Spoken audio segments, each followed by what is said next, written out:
El día de hoy justamente voy a presentarles nuevamente una pregunta que estoy muy segura que en algún momento de su vida se lo han planteado. Y es que muy a pesar de que tengamos tantas distracciones en nuestra vida, siempre va a llegar en algún momento el aburrimiento a nosotros. Y es que el aburrimiento de por sí no es nada malo,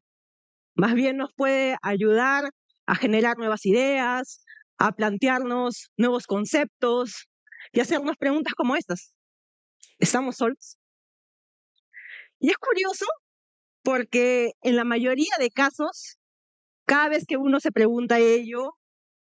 siempre piensa en cierta soledad, tal vez mucho más epistemológico o más existencial o inclusive cósmico, porque uno ve mucho más hacia el exterior, inclusive viendo tal vez hacia afuera, hacia otros planetas, tratando de descubrir si es que hay vida en estos planetas llamados ricitos de oro, que cumplen con estas condiciones para que ellos puedan mantenerse vivos.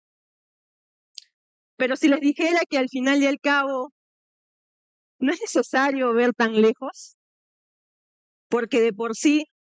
aquí mismo en la Tierra, podemos ver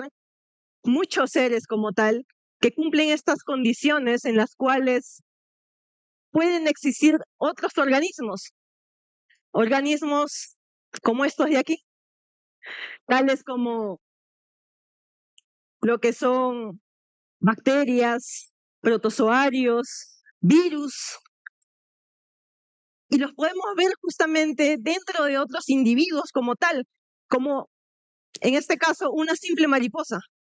Y es que ahí podemos ver cómo es que albergan todo este cúmulo de microorganismos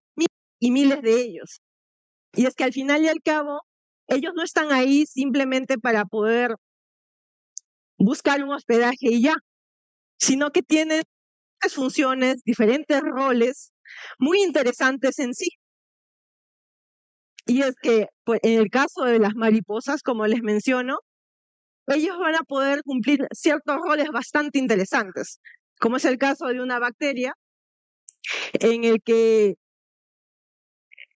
pueden servir como médicos, porque al final y al cabo les llegan a producir todos estos péptidos antimicrobianos que ayudan justamente a que la larva, de la cual es hospedera, pueda mantener o pueda eliminar estas bacterias malignas que tienen en su cuerpo. O en el siguiente caso, que es el hacker, que es lo que yo denomino, porque esos otros tipos de bacterias como tal ayudan justamente a poder romper con un ciclo, que es en el caso, por ejemplo, de las hojas,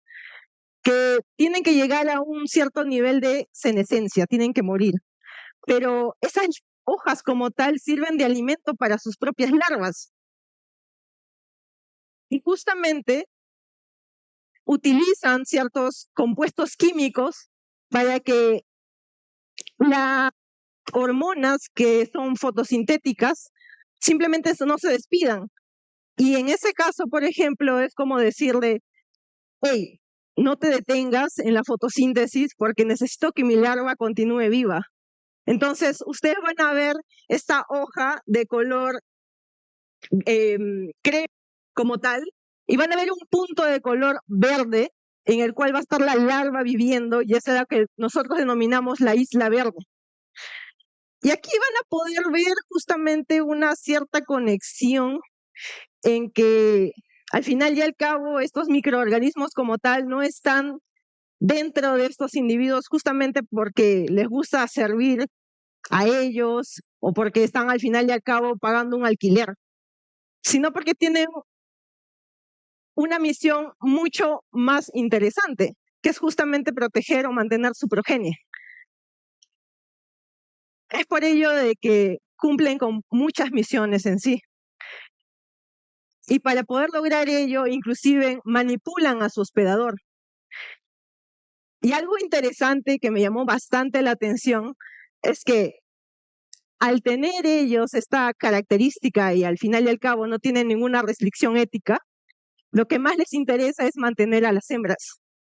Y a los machos simplemente los ven como poco recurso, no les interesa mantenerlos porque al final y al cabo lo único que les podría servir es para utilizar el alimento que necesitan la tal. Entonces lo que ellos generan es de que mantienen a la hembra y a los pocos machos que mantienen vivos,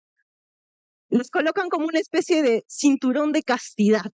No sé si habrán visto ustedes en algunas películas medievales en donde les colocan a las mujeres estos cinturones metálicos en donde tienen una llave específica. Algo sucede con los machos en este caso, en donde tan solo las hembras, que son solo las infectadas con esta bacteria en particular, tienen la capacidad de volver viable su esperma y de esa forma mantener su progenie. Entonces, vamos viendo que al final y al cabo, todas estas funciones que ellos cumplen son millones, y no solo en las mariposas o polillas como tal, sino en otros insectos, en anfibios, en reptiles, en aves, en mamíferos, incluyéndonos a nosotros. Porque al final y al cabo, dentro nuestro también cumplen distintas funciones en sí. Ayudan hasta poder degradar nuestros alimentos, tienen esta capacidad de poder educar a nuestro sistema inmunológico para poder protegernos de ciertos seres patógenos o inclusive se involucran mucho en nuestro desarrollo neurológico. Entonces, de aquí en adelante yo los invito a cada uno de ustedes de que para una próxima vez, cuando nuevamente se planteen esta pregunta, ¿estamos solos?, vean que al final y al cabo la misma respuesta está en la pregunta, porque ese estamos, ese verbo en plural, ese verbo en colectivo, no hace referencia a la comunidad en sí o a la humanidad en sí, hace referencia a ti mismo con todos los millones de microorganismos que tienes dentro. Y es hermoso, porque al final y al cabo hace referencia de que, en efecto, ninguno es uno y que con todo lo que vamos conociendo podemos describir de que al final ninguno de nosotros vuela solo. Gracias.